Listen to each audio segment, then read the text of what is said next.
y de otras vidas y de otras empresas o represas más que nada.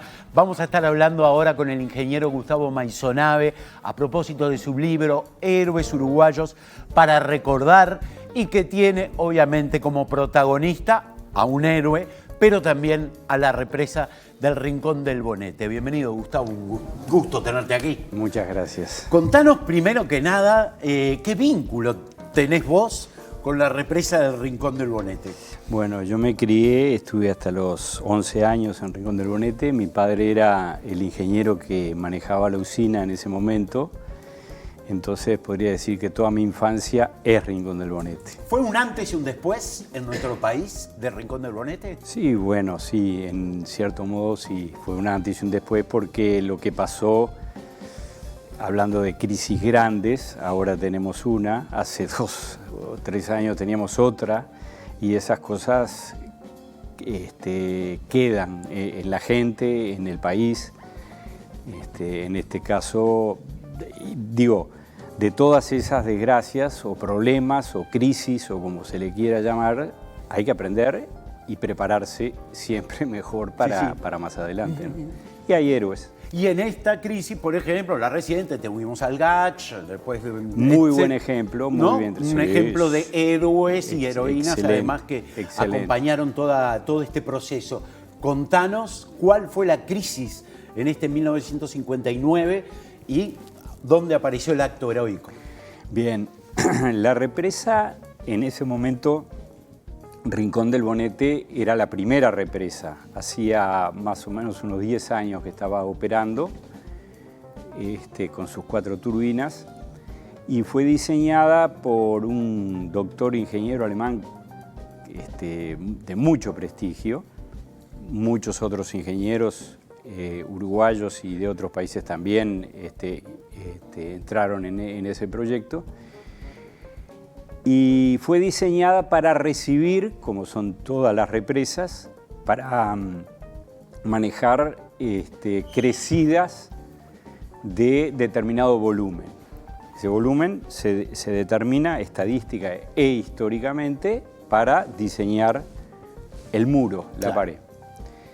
En este caso, la lluvia o la crecida o el diluvio, porque se puede hablar perfectamente de diluvio,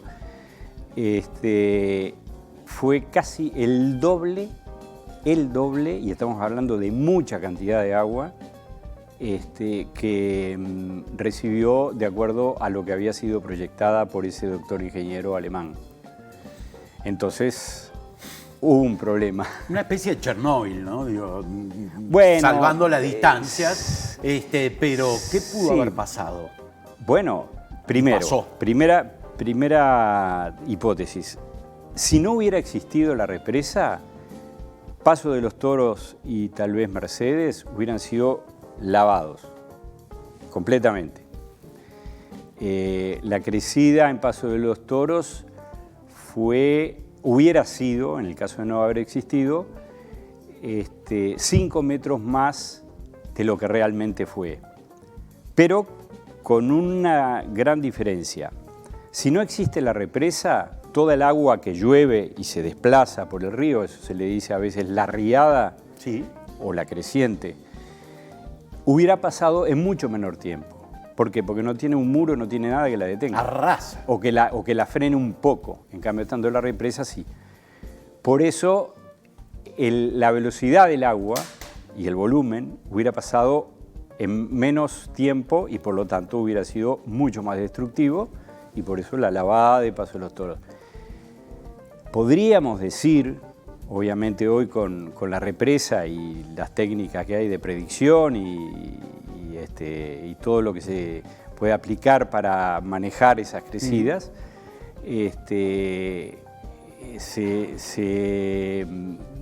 está construida Paso de los Toros en un lugar que no debería. ¿Por qué? Y bueno, porque estadísticamente cada 1000 años puede venir una crecida como de ese volumen. Y justo le tocó estar a tu padre en ese momento. ¿Qué hicieron o cuál fue la reacción, obviamente, en una represa relativamente nueva, ¿verdad? Bueno, de tu padre, más en realidad, acá héroes uruguayos está en plural. De hecho, hay 110 que yo pongo el nombre, están en un apéndice por la cantidad de que son, y mi padre es uno de esos. De cualquier manera, o además, mi padre siempre dependía del directorio y de la gerencia de UTE en Montevideo. Claro. O sea, todo se manejó siempre en una cadena de mando, y se discutió y se vio y todo.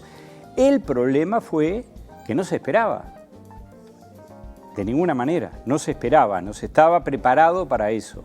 ¿Por qué? Y bueno, porque estadísticamente saltó eso, al doble de lo que se había proyectado, que podía ser la máxima, con un margen de seguridad.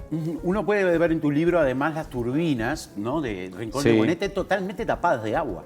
Totalmente. Y uno piensa, algo que está hecho para generar electricidad, ese fue el desastre. Podía haber salido mal. Ese fue el desastre. Ese fue para la represa el principal, porque hubo otros, ¿no?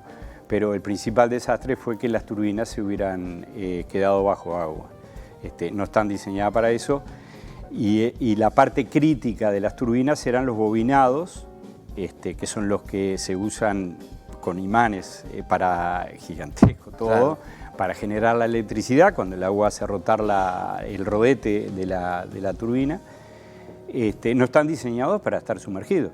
Entonces había que secarlos, y secar un bobinado de eso, que está todo muy apretado, bueno, eso fue todo un dilema, un problema que hubo que resolver. Se demoró un año exactamente entre que se sumergió y estuvo funcionando nuevamente. Y además lo increíble de cómo héroes podemos ser cualquiera. No necesitamos una capa, una máscara.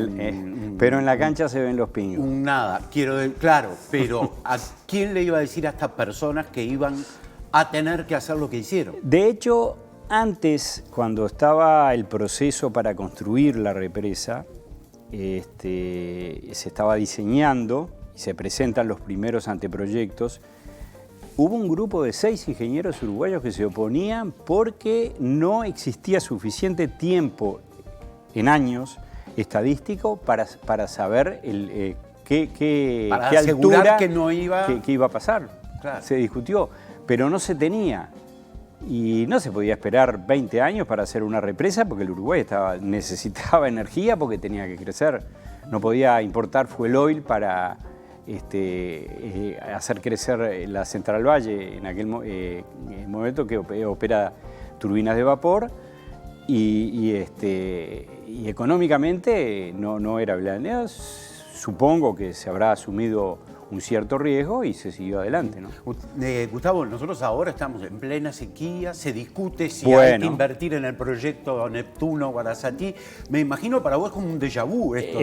Es increíble, ¿Qué podemos aprender de esto que sucedió para tomar una resolución en esta? Tal vez la mejor lección que el Uruguay o el uruguayo lo vio fue, tú lo mencionaste hace un ratito, el gacho. O sea, escuchar, después tomar las decisiones políticas porque son diferentes, porque tal vez una decisión política tiene mucho más variables que tener en consideración para tomar la decisión. Pero es imprescindible escuchar a los técnicos. Y a los técnicos que saben, porque no todos saben. Yo no puedo decir que sé. Yo, este libro... Tuve algunas ideas cuando lo hice, primero porque lo viví, me crié como te dije allá, segundo porque mi padre y yo tuve una muy buena relación con mi padre, éramos colegas y hablamos bastante, sobre todo en sus últimos años. Ahí aprendí mucho más de lo que yo creí que sabía, no sabía, ahora que mirando en retrospectiva, no sé, con el diario de Luna, no sabía nada, o sabía muy poco, sabía lo que pasó, pero no los detalles técnicos. Entonces, escuchar a los técnicos que saben, sean nacionales o internacionales. El uruguayo no tiene nada en especial, no es menos ni más. Y eso diría que es el mejor comparación con ese déjà vu. Escucharlo. Después, La decisión política es otra. Que tenga que tomarse, Pues sí, que porque, se tomen. uno tiene que conocer la situación económica del país, tiene otras prioridades que también hay que atender.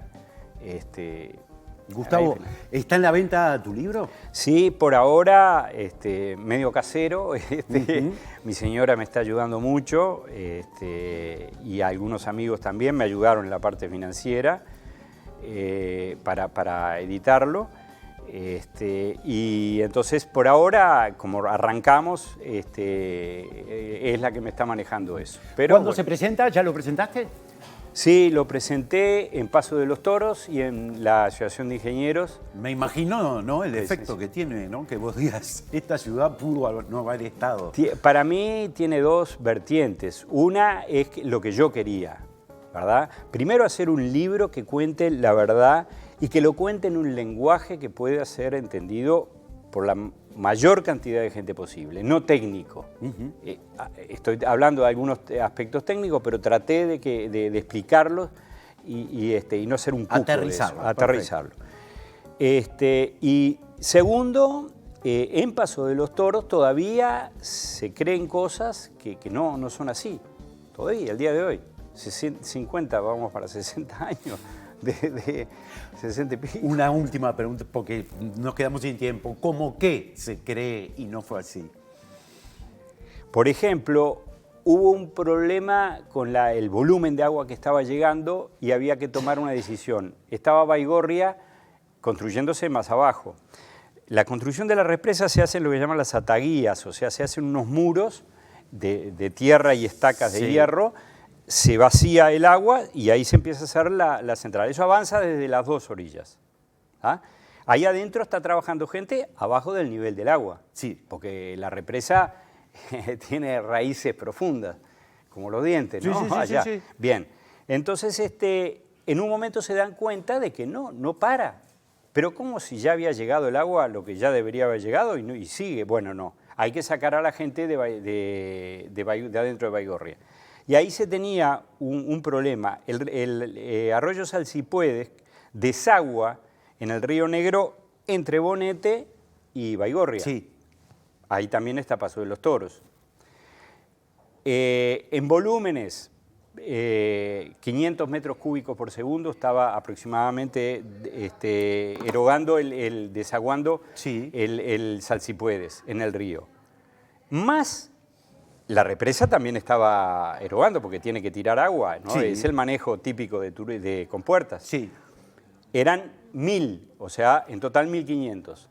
Pero a esa velocidad, con esos 1500 metros cúbicos por segundo, se iba a tapar demasiado rápido y no se iba a tener tiempo para sacar a la gente. 1000 personas. Nada más y nada menos. Es lo prioritario.